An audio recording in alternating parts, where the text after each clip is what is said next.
প্রতিটা মেয়েই চায় শ্বশুরবাড়িতে গিয়ে বিয়ের পরে স্বামী সন্তান শ্বশুর শাশুড়ি সবাইকে একসঙ্গে নিয়ে জীবনযাপন করতে, কিন্তু নিয়তির বন্ধনকে খণ্ডাবে। সবার কপালে তা হয়ে ওঠে না। পরিস্থিতির চাপে পড়ে অনেক সময় অনেককে আলাদা থাকতে হয়, তাই কিন্তু আর একসঙ্গে সংসার করা হয় না।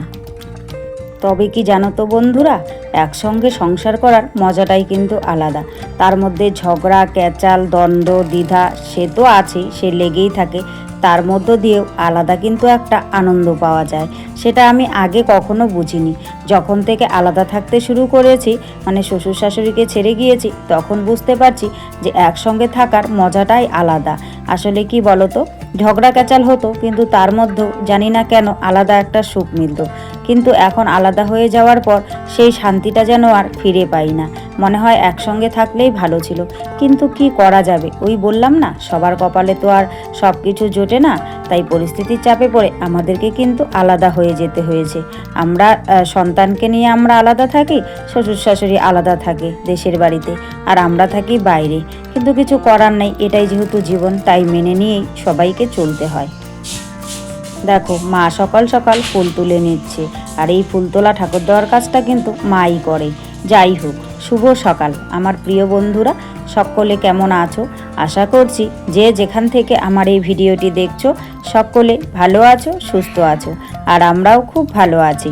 অরুণাচল প্রদেশের এই ছোট্ট গ্রাম থেকে আমি মামনির সংসারে আরও একটি নতুন ব্লগে তোমাদের সবাইকে স্বাগত জানিয়ে তোমাদের সবাইকে সাথে নিয়ে আজকের ব্লগটি শুরু করে দিয়েছি।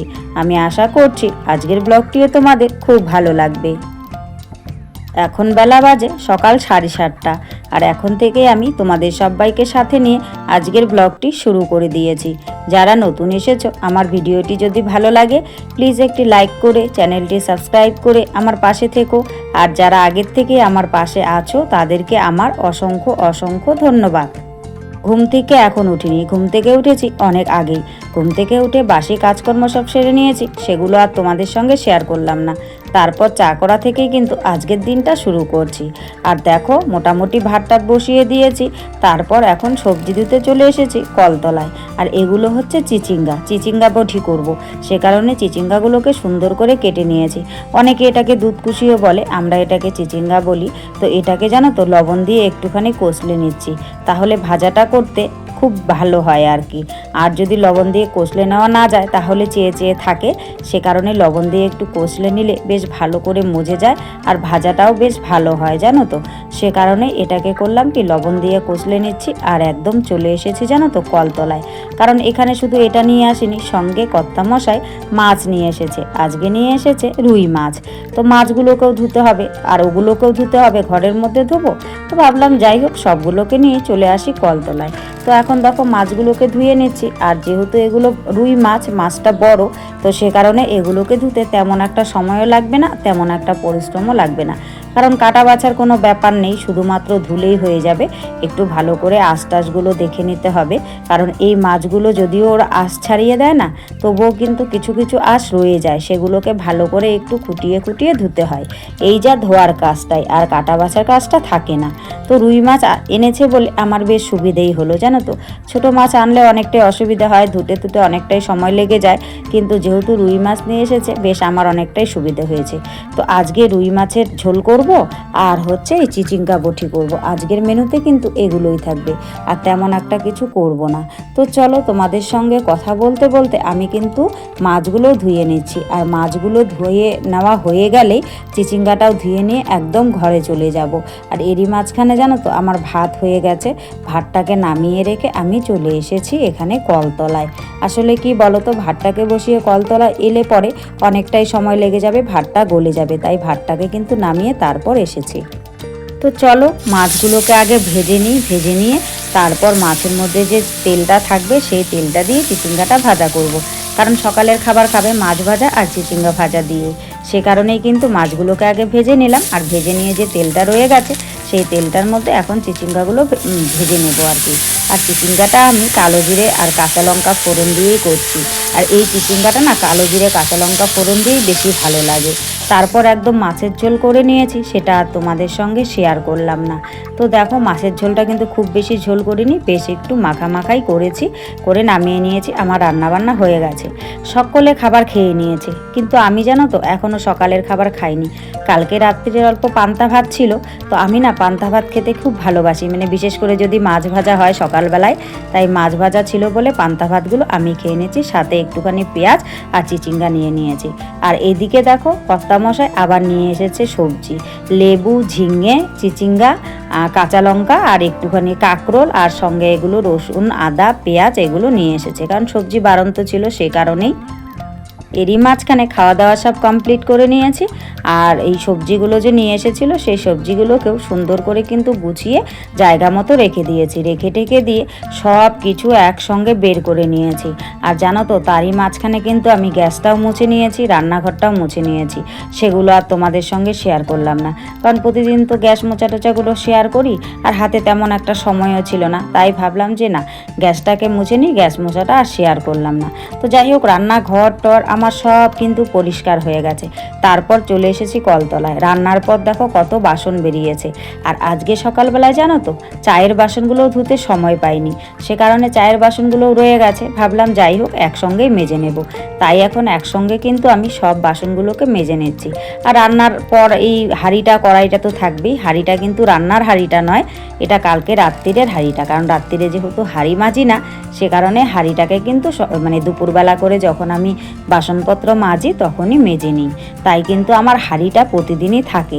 আর জানো তো প্রতিদিনের হাঁড়ি প্রতিদিনই মাজি, না হলে পরে গ্যাসে রান্না করি, প্রতিদিন না মাজলে ভালো লাগে না। যদি উনুনের হতো তাহলে কিন্তু প্রতিদিন না মাজলেও চলতো, মোটামুটি একটুখানি ধুয়ে টুয়ে নিয়ে একদিন বাদে বাদে মাজলেও চলতো। যেহেতু গ্যাসে রান্না করি তাই প্রতিদিনের হাঁড়ি প্রতিদিন মাজি।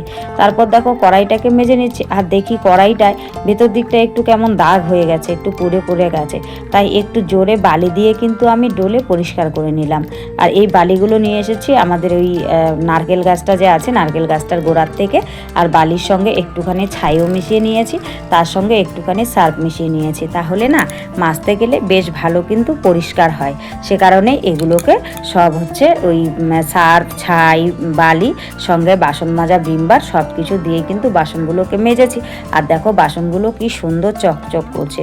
তো যাই হোক তোমাদের সঙ্গে কথা বলতে বলতে আমার বাসন মাজা কমপ্লিট হয়ে গেছে, এখন কিন্তু বাসনগুলো ধোয়ার পালা। তো সুন্দর করে জল নিয়ে এখন আমি বাসনগুলোকে ধুয়ে নিলাম, ধুয়ে টুয়ে নিয়ে এই বাসন সবগুলোকে আমি কুয়োর উপরে দেখো মেলে দিচ্ছি, কারণ যেহেতু খুব সুন্দর রোদ উঠেছে, একটুখানি রোদ পড়লেই এখানে জলটা বেশ ঝরে শুকনো হয়ে যাবে, তারপর সব বাসন কোসনগুলোকে আমি ঘরে নিয়ে রাখবো। তো যেহেতু মোটামুটি কাজ কমপ্লিট হয়ে গেছে, বাসন টাসনও মাজা হয়ে গেছে, আর কুয়োর পাড়টাও আজার হয়ে গেছে, তো ভাবলাম এই সুযোগে কুয়োর পাড়টাকে একটু ধুয়ে দিই, প্রতিদিনই তো ধুয়ে দিই। তো এই কুয়োর পাড় ধোয়াটা কিন্তু তোমাদের সঙ্গে শেয়ার করা হয় না, তাই আজকে শেয়ার করছি। আর জানো তো কেন শেয়ার করা হয় না, কারণ কুয়োর পাড়ের জায়গাটা মাঝখানে কুয়ো, চারিদিকটা এমন চিপা, মোবাইলটা রাখবো ভিডিও শ্যুট করব সেটার মতো পরিস্থিতি নেই, সে কারণে কুয়োর পাড় ধোয়াটা তোমাদের সঙ্গে আমি শেয়ার করতে পারি না।